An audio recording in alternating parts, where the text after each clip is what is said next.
welcome back to my YouTube channel, and welcome to those of you who are new. My name is Brianna Weiler, and today I'm going to be bringing you a question and answer. I have questions from Instagram and some from Facebook. I printed them all out so I have them right in front of me, and I will probably be looking down at those a few times just to see what the question is so I make sure I answer it properly. But I am going to get you guys some answers for these questions. And just so you guys are aware, if you watch my videos and you want to be able to ask me questions like this, I post a question box over on my Instagram channel. I'll have it linked down in the description box below, and you guys can just ask me questions when I post up one of those boxes and I will answer them in my videos. If you guys really like these, I will continue doing them maybe once a month. Just let me know if you like them and I can do more of them. Let me get to these questions. Let's get the hard questions out of the way. This one I'm gonna just answer slightly because I'm gonna do another video on a lot of this kind of stuff, but I'm gonna answer, there's two different questions, but they are very similar in what they're about. So the first question was, how did you and James react when you found out about your PCOS?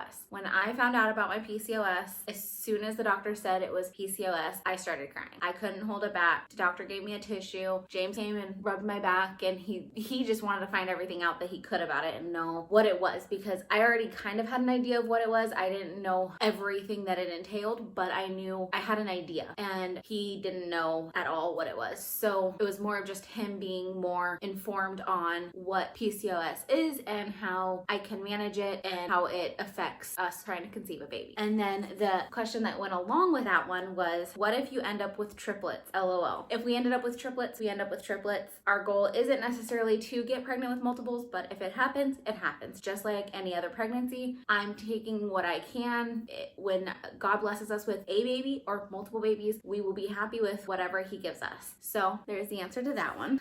This question comes from my sister. How awesome is your sister? I have the best sister in the world, and nobody can argue with me on that one. She's the best, but I also have some of the best friends in the world, so people I surround myself with are good people. And then my cousin asked, how is HelloFresh / is it worth the money? I love HelloFresh, and if you guys don't know, I have been sharing over on my Instagram channel. Like I said before, description's down in the box if you want to see more of that. I have been sharing over on my Instagram channel Instagram page that I've gotten a HelloFresh box, and that was my first one. I loved it. The food was really good quality. My only suggestion is making them the couple days following when you do get them. I also live kind of in the middle of nowhere, so it may just be the time it takes to get to me. Food was really good. It was all flavorful. The limes were great. All of the produce was really good. The meats were really good. I have no complaints about them. So, and HelloFresh is a meal plan that you can choose whether you get it a couple times a week. You can get it 2, 3, 4 times a week, I think is what the options are. I can't remember all of them. And then you pick how many people it is going to serve. And we just do the 2-person box for me and my husband, and it is enough for us to have a dinner and no leftovers. So I think it's really good because we don't waste food, and we don't buy things for meals that we won't necessarily use, or we have to find another recipe or repeat the same recipe multiple times in order to use it up. I tend to make meals on the larger side, and I have leftovers. We have leftovers for the week. So it's kind of nice to have a meal that we make. It's fresh. We don't have any leftovers or any waste or anything. So that's a good plus for HelloFresh. And then my cousin also said, why are you so gorgeous? It must be in the genetics. So tell us about your California family. Well, I have my mom and my dad, and my sister who is 3 years younger than me, and my brother who is 6 years younger than me. So I have 2 siblings, the 5 of us, well now with significant others. My sister has a boyfriend, and I have a husband. So we have 5, 6, 7 of us total. So yeah, that is my family in California. I have an aunt and an uncle that live out there, and a few cousins spread out all over the state. I don't talk to as much of the family out there. A lot of the cousins are my mom's cousins, so like second, third, I don't know. Somewhere down the line, they're not like first cousins. First cousins I tend to keep in contact with on Facebook and Instagram, so there's that. Next question. What is it like living in North Dakota? I love North Dakota. It is beautiful, but the winters are extreme and frigid. I cannot do the super cold winters much longer. here. North Dakota is not our this isn't our permanent home. This isn't our home state. This wasn't a plan to be like here for 10 plus years. We came out here for my husband's job and planned to stay out here for the term, which is 4 years, I believe, but they have to up it every year. So we'll see when moving is next. I'll let you guys know in a video at some point if, moving isn't in the cards for us. Tell us about childcare. Well, I could write a novel on childcare. I've been working with kids since I was 7. I started working in preschool, daycare about 10 years ago. I absolutely love working with kids of all ages. It's difficult the older they get with the attitudes and the talkbacks and whatnot, but still love it nonetheless. I have been working with infants through pre-K, or kindergarten readiness is what they call it out here, the 4-5 years. So infant through 4-5 when they move on to kindergarten is what I've been working with for the past couple years now, and I love it. I love the kids. I've had some of the most amazing parents come through the centers that I worked at. I love the little stories you get and the hugs and the I love yous throughout the day, and not having my own kids, it's just brought me a whole different level of love that I've never felt before. Obviously, mother love is completely different, and I will know that when my time comes, but I love those kids to death, and I would do anything in my power to protect them. I can't speak for other childcare providers, but that is definitely how I feel when I'm caring for anybody else's child. It doesn't matter who they are. I love that child, and I will protect them to the end of me. Tell us about your best friends. I have so many best friends. Most of them are in California. I have a couple friends who live in Texas. I have a friend who moved to Tennessee. So I have friends everywhere, but they're all friends from most of them are friends from elementary school on through high school that I've had, since I was young, because I grew up in the same town, was born and raised in the same small town in California. And I have one of my other best friends. I found her through work. We worked at Kindercare together and loved it. We instantly connected. We became besties week 2 of knowing each other, and that doesn't happen often. I'm usually very standoffish and leery of new people coming in and letting them inside my bubble, but she definitely broke me of that, and she's been the best friend I could ask for since then. I also have amazing friends who live in California and have families, and live in Tennessee who have families. They're all amazing people. They're all of the sweetest and most kind, loving people I've ever met, and I am so glad to have them as my little team around me. So my friend Amber asked, what made you want to do a YouTube channel? Love you, girly. Love you. And I love watching YouTube channels, and I've watched vloggers and shop with me's, and pretty much all the stuff that I do on my channel I have watched through other YouTubers, and I love watching it, and I thought it would be a really fun creative outlet for me to do something, being that I'm in North Dakota, not around family and friends. Most of my family and friends are in California, like I've said before. And being that I'm here, it's just something fun to do in a way that my family and friends can still see me and see stuff that I do throughout the week and whatnot. And I just find it fun, and it's a great creative outlet. It's been a big learning experience for me. I've learned how to edit. I've also learned how to actually film and do all of that stuff. And I bought a few things very cheaply that hopefully maybe at some point throughout this journey on YouTube, I will upgrade to some better equipment. I've been using my iPhone to film my videos, and I've just learned how to do that, and I transfer them over to my MacBook, which AirDrop is great. I love my Apple products. So yeah, so you can find those there. I love watching other YouTubers. So started my channel, and I thought about doing it for probably about 2 years before actually starting up in October of 2020. We are now in May of 2021, and I am at 74 subscribers last I checked today, and people are watching my videos, and I couldn't be more happy and grateful for all of you who do watch my videos. Thank you, thank you, thank you. So much love. I am so grateful for all of you. I love you all to pieces, and I'm grateful for this opportunity to try and just put my creative self out there for other people to see and share my life with you guys. That's what made me want to do a YouTube channel. Long story, short story long. So over on Facebook, I asked friends and family to give questions. A lot of my friends and family already know all there is to know about me. I said, if there's something you know about me and you think I should tell my YouTube family, post a question and I will share share it on here, have two people who asked me questions, and there were about four questions total that added to my question and answer. So I thought and they're really good questions. So let's get to those. This question is similar to the North Dakota question before, but it says, how do you like North Dakota compared to California? They're kind of like comparing apples and oranges, but North Dakota is beautiful. The weather is not extreme like California. California, you can go from having a 50-degree morning to an 85-degree afternoon and all within a day. North Dakota, yes, you can get your inclement weather all throughout the day.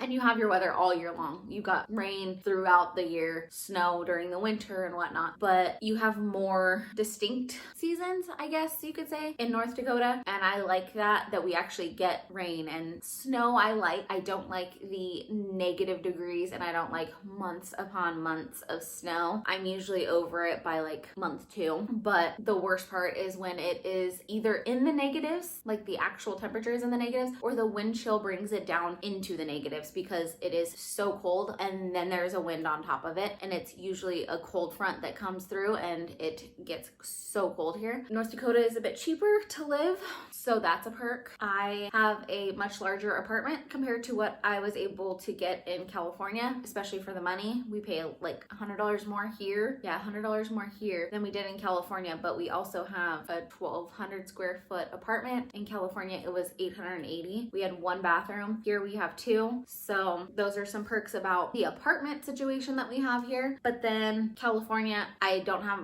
being in North Dakota, I don't have my family. So that's a big, when I compare the states, that's a big factor in it. My friends are in California too. So I love California. I have so much love for California, but our goal is not to ever go back to California. So answering that question too, because the next question right here says, do you want to stay out there or come back to California someday, or move somewhere else entirely? So our goal has been, we want to be on the East Coast, closer to my in-laws, but definitely not the northern East Coast. We want to be more like Virginia, North Carolina, South Carolina, in that area. My mother and father-in-law live in Northern Virginia. My brother-in-law and sister-in-law live in Maryland. And then my husband's aunts and uncles live in Pennsylvania, and he has an aunt that lives in Virginia as well. And I believe he may have a cousin who lives in Virginia too. So there's family there. I have aunts and uncles and cousins in Virginia, and so we'd have much more family closer if we lived in that general area. And North Carolina, South Carolina, and Virginia, they're very drivable to each other. My husband grew up in Virginia. It's beautiful. They get weather, they get the seasons, but it's not quite as extreme as North Dakota or most of the Midwest. But I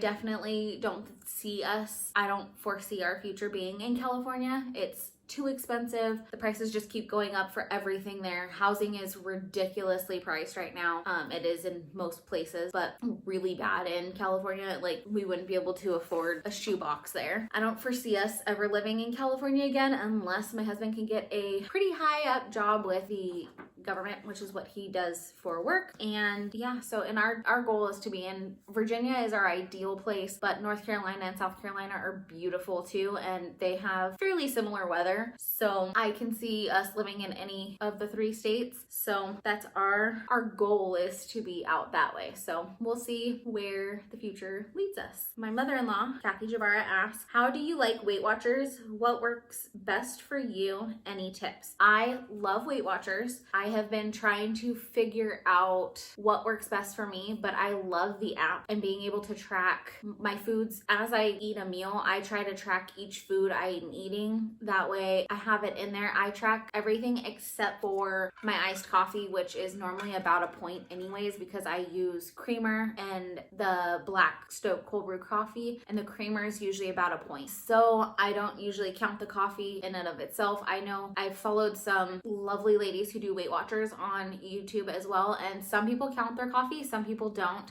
Some people do Weight Watchers and count calories at the same time when they have more weight to lose. At this point in time, I am trying to get down to a weight that the doctor said that they need me at for IVF in order to be able to start that process. And it was about a 10-pound weight loss that I needed to have, and I was already down at that weight from Weight Watchers in the beginning, but I kind of fell off. I started Weight Watchers in August of 2020. When I started Weight Watchers, I weighed 205 pounds. When I weighed myself this morning for check-in, I weighed 104 94.4 pounds. So I've lost 10 pounds since I've started in August of last year. But I think I may have gotten close to 15 pounds lost last time when I was doing it in the beginning. I have cut soda out, and that's worked really good for me. Drinking my cold brew coffee, which some people like cold coffee, some people like to drink their hot coffee. I'm not a fan of hot coffee, but the cold brew I can do, so I do that. And I've swapped out that instead of soda, and it's worked for me. The caffeine headaches didn't really happen much because I did pretty much just swap out drinking soda for the iced coffee, which worked great for me, and I didn't get caffeine headaches and all of that stuff. I fill this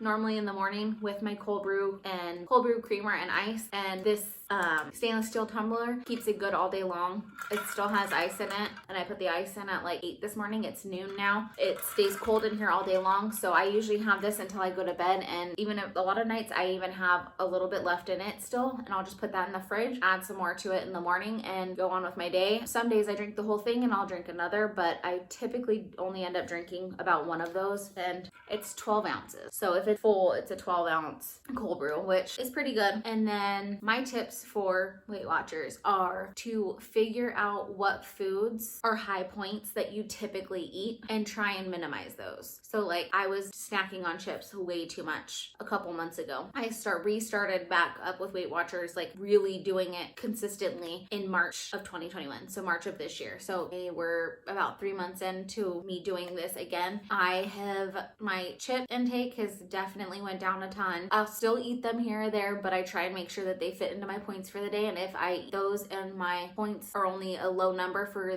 dinner, then I will have a small point dinner and be good. I'm usually not hungry. I don't go to bed hungry if I use all my points throughout the day. I use all my points most days, and that's one thing that's helped me. I think before I was trying to stay under my points, and I think that might have been where I was going a little off and ended up leaving what I was doing. I eat out still, so you can still eat out and just get right back on where you're at. I don't call it a cheat day or a cheat meal. I try to just think of it as I'm going out to eat and I'm gonna eat this now, and I try to make the best choice possible I can, whatever's on the menu, and then I go back to eating how I normally do at home, and it's been pretty easy for me. I haven't been going into work as much, so it's been pretty easy for me. I was going to McDonald's on my lunch breaks when I was working full days, multiple days a week, just because it was easier than having to make a lunch and put things together and do all of that. I would just go to McDonald's and grab a quick $1 sandwich, I think it's $1.08 now, $1.08 hamburger or McChicken or whatever, and get something like that. But I've been staying away from that and not doing as much fast food, which I don't tend to eat a whole lot of fast food anyways. I make meals at home for dinners most nights.